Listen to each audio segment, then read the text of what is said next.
Hello friends, എല്ലാവർക്കും മറ്റൊരു വ്ലോഗിലേക്ക് സ്വാഗതം. ഇന്ന് നമ്മൾ ഒരു കോഴിക്കാലാണ് ഉണ്ടാക്കാൻ പോകുന്നത്.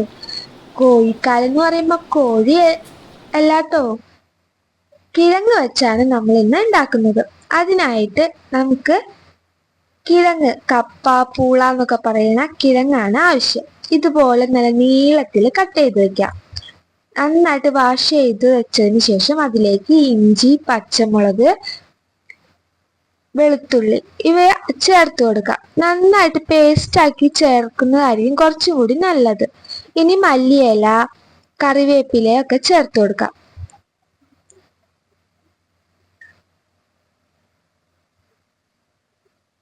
അടുത്തതായിട്ട് ഇനി നമ്മൾ ഇതിലേക്ക് ചേർക്കാൻ പോകുന്നത് പച്ചമുളകാണ്.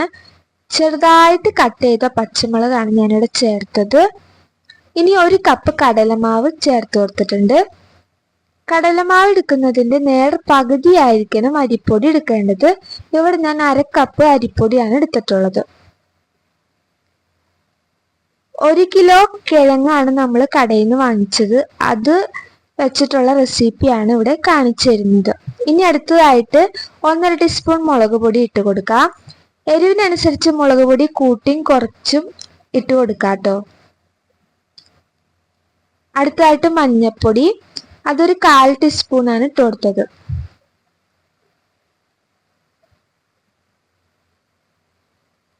അടുത്തത് ഉപ്പാണ്. ഞാൻ ഇപ്പൊ കുറച്ച് ഉപ്പ് ചേർത്തിട്ടുള്ളൂ.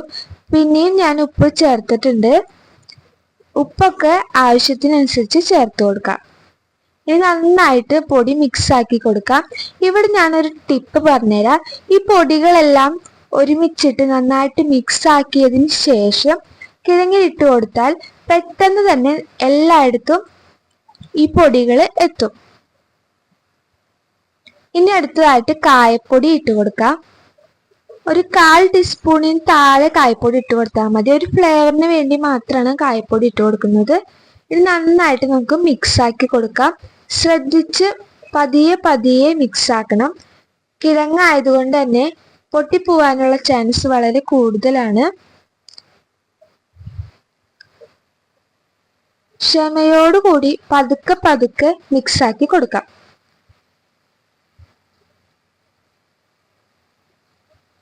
ഇനി ഇതിലേക്ക് ആവശ്യത്തിനുള്ള വെള്ളം കൂടി തെളിച്ചിട്ട് വേണം മിക്സ് ആക്കി എടുക്കാൻ. നല്ല മഴയുള്ള സമയത്ത് നല്ല കട്ടൻ ചായയുടെ കൂടെ ഈ കോഴിക്കാലൊക്കെ കഴിക്കാൻ നല്ല ടേസ്റ്റാണ്. അപ്പൊ എല്ലാ കൂട്ടുകാരും ഇത് വീട്ടിൽ ഉണ്ടാക്കി നോക്കണം. ഇപ്പൊ മഴ സമയമല്ലേ, ഈവനിങ് സ്നാക്കായിട്ട് നമുക്ക് എളുപ്പത്തിൽ ഉണ്ടാക്കാൻ പറ്റുന്ന ഒരു അടിപൊളി റെസിപ്പിയാണിത്. നന്നായിട്ട് എല്ലായിടത്തും നമ്മുടെ മസാല മിക്സ് ആവുന്നത് വരെ മിക്സ് ആക്കി കൊടുക്കാം.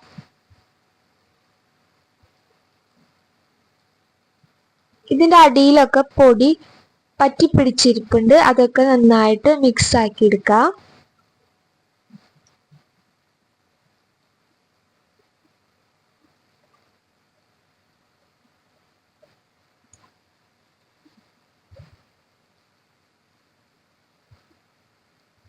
നമുക്ക് കുറച്ചും കൂടി വെള്ളം തെളിച്ചു കൊടുക്കണം.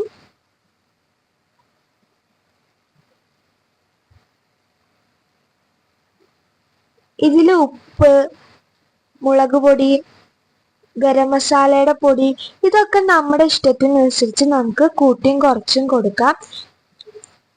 ഞാനിവിടെ രണ്ടാമത് ഉപ്പ് ആഡ് ചെയ്ത് കൊടുത്തിട്ടുണ്ട്. ഗരം മസാലയുടെ പൊടി ഞാൻ ചേർത്തിട്ടുണ്ട്. അത് ഈ വീഡിയോയിൽ കാണാനില്ല. ഒരു 1/4 ടീസ്പൂൺ ആണ് ഞാൻ ചേർത്ത് കൊടുത്തത്. ഇനി നമുക്ക് ഇതുപോലെ ഒന്ന് പിടിച്ചു നോക്കാം.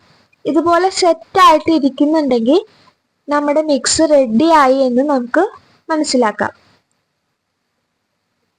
ഇപ്പോൾ എൻ്റെ മിക്സ് നന്നായിട്ട് റെഡി ആയിട്ടുണ്ട്. ഇനി നമുക്കൊരു പാൻ അടുപ്പത്ത് വെച്ച് നല്ല ഹൈ ഫ്ലെയിമിൽ വെച്ചു കൊടുക്കാം. എണ്ണ നന്നായിട്ട് ചൂടായതിനു ശേഷം മാത്രമാണ് നമ്മൾ ഫ്രൈ ചെയ്യാൻ പാടുള്ളൂ. ഞാനിവിടെ വെളിച്ചെണ്ണയാണ് യൂസ് ചെയ്തേക്കുന്നത്. വെളിച്ചെണ്ണയിൽ ഫ്രൈ ചെയ്യുമ്പോഴാണ് നല്ല ടേസ്റ്റ്.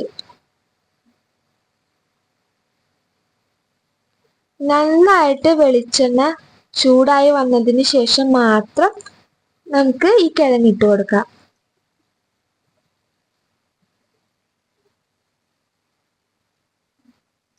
കോഴിക്കാലിന്റെ ഒരു ഷേപ്പ് ഉള്ളതുകൊണ്ടാണ് ഇതിന് കോഴിക്കാല് എന്ന് പേര് വന്നത്.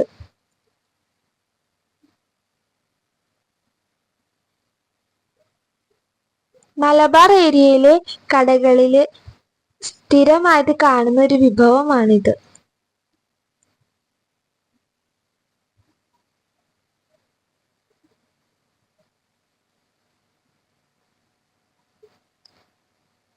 ഇനി നന്നായിട്ട് രണ്ട് സൈഡ് തിരിച്ചിട്ട് നമുക്ക് വേവിച്ചെടുക്കാം.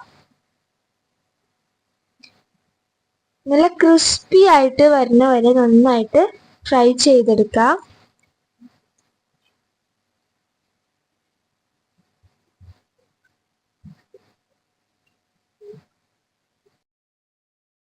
കിഴങ്ങ് ഫ്രൈ ചെയ്യാനായിട്ട് നമ്മൾ ഈ മസാല ഇട്ട് പിടിക്കുമ്പോൾ അങ്ങോട്ടും ഇങ്ങോട്ടും ചെറുതും വലുതുമായിട്ട് പിടിച്ചിട്ട് വേണം ഇടാനായിട്ട്. അങ്ങനെ ഇടുമ്പോഴാണ് കോഴിക്കാലിന്റെ ഷേപ്പ് വരുള്ളൂ. അത് പ്രത്യേകം ശ്രദ്ധിക്കണം. കോഴിക്കാലിന്റെ ഷേപ്പ് കിട്ടണമെങ്കിൽ അതുപോലെ തന്നെ വെച്ചാലാണ് ആ ഒരു ഷേപ്പ് കിട്ടുള്ളൂ. നന്നായിട്ട് തിരിച്ചും മറിച്ചിട്ട് നന്നായിട്ട് ഫ്രൈ ചെയ്തെടുക്കാം. കിഴങ്ങായതുകൊണ്ട് ഫ്രൈ ചെയ്യുന്നതോറും അതിന് ടേസ്റ്റ് കൂടിയാണ് വരിക.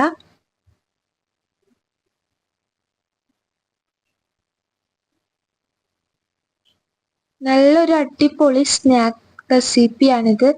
അപ്പം എല്ലാവരും ഇതൊന്ന് ട്രൈ ചെയ്ത് നോക്കണം. ഇഷ്ടമായി കഴിഞ്ഞ എല്ലാ കൂട്ടുകാരും കമന്റ് ബോക്സിൽ കമന്റ് ചെയ്യണം.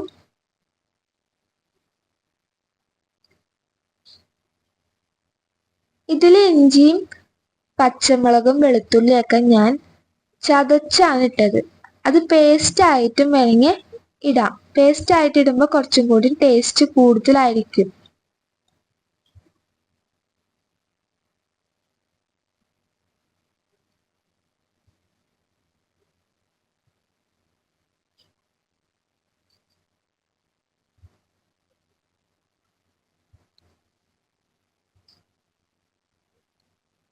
എല്ലാ കൂട്ടുകാർക്കും ഞങ്ങളുടെ ചാനൽ ഇഷ്ടമാകുന്നുണ്ടെങ്കിൽ എല്ലാവരും ഒന്ന് സബ്സ്ക്രൈബ് ചെയ്യണേ. ലൈക്ക് ചെയ്യാനും ഷെയർ ചെയ്യാനും കമന്റ് ചെയ്യാനും ആരും മറന്നു പോവല്ലേ. ഇനി നമുക്കിത് മാറ്റി വെക്കാം. അധികം എണ്ണയൊന്നും കുടിക്കാത്ത നല്ലൊരു റെസിപ്പിയാണിത്. ഇത്രയും എണ്ണയിലാണ് ഞാൻ ഇതിൽ കാണിച്ചിട്ടുള്ള എല്ലാ മാവും ഫ്രൈ ചെയ്തെടുത്തത്. അതുകൊണ്ട് തന്നെ എണ്ണ ഒട്ടും കുടിക്കാത്ത ഒരു നല്ലൊരു റെസിപ്പിയാണ്.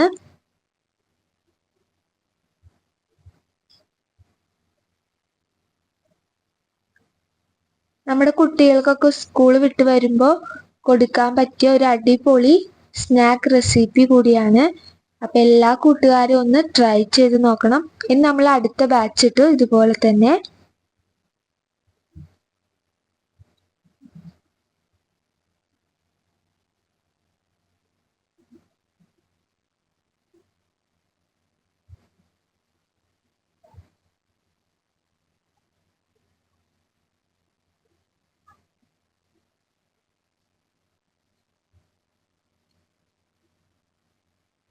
അടുപ്പിച്ച് വെച്ചു കൊടുക്കരുത്. അങ്ങനെ അടുപ്പിച്ച് വെച്ചു കൊടുക്കുമ്പോൾ അത് കൂട്ടിമുട്ടും. അപ്പൊ നമുക്ക് എടുക്കാനായിട്ട് നല്ല ബുദ്ധിമുട്ടുണ്ടാവും. അപ്പൊ കുറച്ച് ഗ്യാപ്പ് ഇട്ടിട്ട് വേണം ഇതുപോലെ വെച്ചു കൊടുക്കാൻ. ലോ ടു മീഡിയം ഫ്ലെയിമിൽ ഇട്ട് വേണം നമ്മളിത് കുക്ക് ചെയ്തെടുക്കാൻ.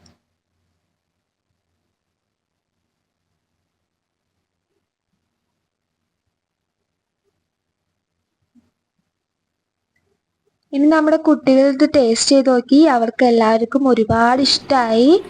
അപ്പോൾ ഇത്ര നേരം എൻ്റെ ഈ വീഡിയോ കണ്ടുകൊണ്ടിരുന്ന എല്ലാ കൂട്ടുകാർക്കും താങ്ക്സ് ഫോർ വാച്ചിങ്.